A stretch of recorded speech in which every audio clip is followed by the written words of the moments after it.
So I enjoyed Identity Thief on many levels. I'm very impressed with both Jason Bateman and Melissa McCarthy, so to have them together in a road trip film was a big draw for me.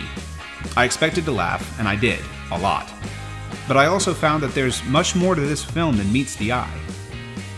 Identity Thief opens with a phone conversation in which Melissa McCarthy's character is very successful in deceiving Jason Bateman's character, Sandy Bigelow Patterson, into divulging his social security number and other private information.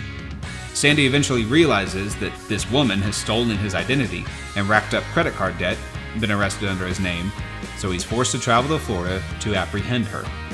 The writers threw in a bounty hunter, a typical villainous corporate boss, and a pair of pistol-wielding drug dealers to keep things interesting. The film is genuinely funny and constantly entertaining. It exceeded my expectations in those two regards.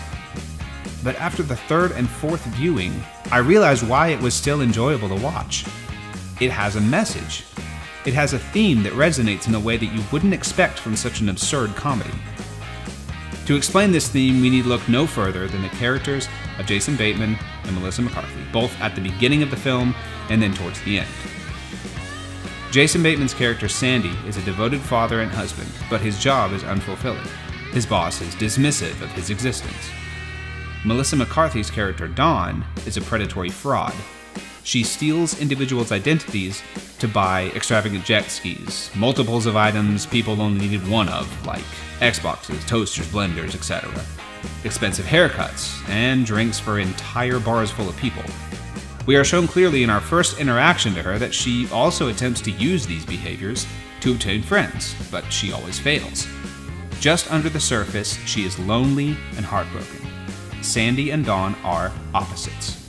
A rule breaker and a rule follower, a lonely, impulsive woman obsessed with the fleeting pleasure of life, and a loving husband and father who has painstakingly planned his life. The clash between the two is wild and funny, but it yields a result. They begin to swap attitudes. They begin to mirror each other. When they first meet, they can't stand each other, but as revealed in a conversation near the end of the film, they come to admire the life of the other.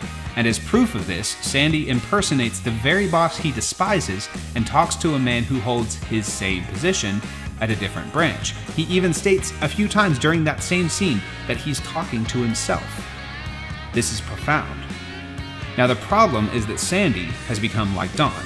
He sees her untethered and lawless life as enticing and exciting.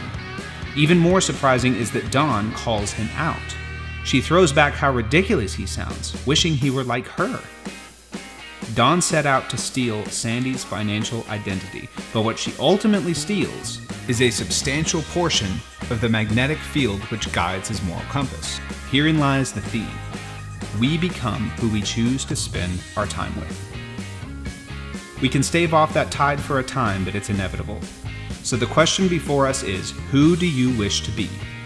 Do you wish to follow in the footsteps of Sandy and risk losing your life you have so carefully built? Or do you wish to be like Dawn and find that friend who will lift you out of darkness just by their very presence? What becomes of your identity is up to you. Thanks for watching.